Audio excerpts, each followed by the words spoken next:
بھائیوں، یہاں پہ عمران خان کی جو آپ لوگوں نے ان کو وزیر اعظم بنایا تھا، امریکہ کی سازش ہوتی ہے اور سازش کے بعد منتخب حکومت بنائی جاتی ہے، لیکن عجیب کام شروع ہے کہ پہلے غیر آئینی کام کرو، قانون توڑو، امریکہ کی غلامی کرو، لیکن جو بھی اس کے خلاف بات کرے، جو سچ بولے کہتے کہ اس کو جیل میں ڈالو، جو حق کے ساتھ کھڑا ہو کہتے کہ اس کے اوپر تشدد کرو، جو ان کے سامنے سوال اٹھائے کہتے کہ اس کو مار دو۔ میں ان کو بتانا چاہتا ہوں کہ زمین پر خدا بننے کی کوشش مت کرو۔ اگر تمہارے پاس طاقت ہے، سب سے بڑی طاقت میرے اللہ کی ہے، زندگی اور موت میرے اللہ کے ہاتھ میں ہے۔ تم کون ہوتے ہو؟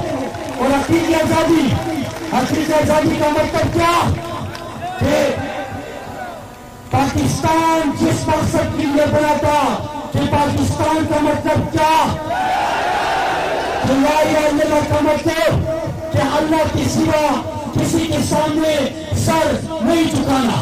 تو ہم امریکہ کہ تم غلام ہو، تم ہمارے اوپر جعلی فریاد کرتے ہو، غدار ڈکلیئر کرتے ہو، تو سن لو، تم نے امریکہ کی غلامی کی، تم غدار ہو۔ تم نے میرے ملک کا سودا کیا، تم غدار ہو۔ تم نے میرے لوگوں کی خون کا سودا کیا، تم غدار ہو۔ تم نے آئین توڑا، تم غدار ہو۔ تم نے قانون توڑا، تم غدار ہو۔ اور میں بتانا چاہتا ہوں کہ جس ملک میں سابقہ وزیر اعظم عمران خان کے اوپر جب آپ اس کا مقابلہ نہیں کر سکے، جب آپ اس کو ہرانے میں ناکام رہے، جب اس کو شکست دینے میں ناکام رہے، تو اس کے اوپر گولیاں چلائی۔ اور یہ کون سا قانون ہے؟ میرے نبی کریم صلی اللہ علیہ وآلہ وسلم نے فرمایا تھا کہ تم سے پہلے قوم ہے، اس لیے برباد ہو گئی کہ وہاں پہ طاقتور کے لیے الگ قانون اور کمزور کے لیے الگ قانون تھا۔ لیکن تم کیا خود کو اتنے طاقتور سمجھتے ہو کہ عمران خان سابق وزیر اعظم، لوگوں کی دلوں کی دھڑکن، عالم اسلام کا ترجمان، اس کے اوپر حملہ ہوتا ہے، وہ کہتا ہے ایف آئی آر درج کرو، کس کے اوپر؟ جنرل فیصل کے اوپر، رانا ثناءاللہ کے اوپر، شہباز شریف کے اوپر، لیکن ایف آئی آر تک درج نہیں ہوتا۔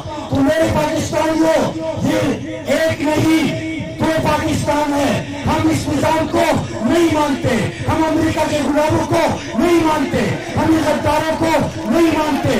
اور میں ان جرنیلوں کو بتانا چاہتا ہوں کہ تم جو روزانہ کہ اس کو مار دو، اس کو مار دو، اگر جنرل فیصل کا نام ہے تو اس کے اوپر ایف آئی آر درج کرو۔ تم نہیں کرو گے، ہم آئیں گے، ہم درج کریں گے۔ میرے پاکستانیوں، آخری بات کہ ہم نے اگر زندہ رہنا ہے، اگر ہم نے یہاں پہ پاکستان میں جس مقصد کے لیے بنا تھا لا الہ الا اللہ، اگر ہم نے اس طرح زندگی گزارنی ہے، غلامی کی زنجیریں توڑ دو، غلامی کی زنجیریں توڑ دو، کھڑے ہو جاؤ۔ اور بات کیا کر رہے ہیں کہ پاکستان میں ہم امریکہ کی مداخلت اور سازش نہیں مانتے، ہم چور اور ڈاکوؤں کو نہیں مانتے، ہم آئین کو مانتے ہیں، قانون کو مانتے ہیں، پاکستان کو مانتے ہیں، اتفاق چاہتے ہیں، اتحاد چاہتے ہیں۔ اس کے اوپر تم روز کہتے ہو مار دو، گرا دو، ختم کر دو۔ تم ہوتے کون ہو کسی کو مارنے والے؟ تم ہوتے کون ہو؟ اور میں بتانا چاہتا ہوں کہ جتنے تم یہ سازشیں کرو گے، جتنے منصوبے بناؤ گے، جتنے دھمکاؤ گے، تو میں پہاڑوں سے تعلق رکھنے والا ہوں کہ جو زبان بولے گا تو وہی زبان بولیں گے۔ ہم پہاڑوں میں پلے اس کا ہنر رکھتے ہیں، ہم اسی لہجے میں جواب دیں گے جس لہجے میں تم بات کرو گے۔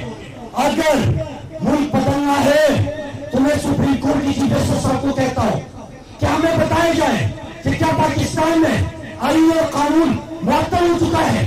کیا یہاں پہ ایک بادشاہ بیٹھے گا، اس کی حکمرانی ہوگی، باقی سب اس کے غلام ہوں گے؟ یہ غلام ہوں گے، میں نہیں ہوں غلام، ہمارے لوگ نہیں ہیں غلام۔ ہم کرے رہیں گے، سوال پوچھیں گے، جواب دیں گے۔ واپس تو لو جبتن روما پوچھو جبتن روما راکون غلامان دے داہو راس خبروں دیا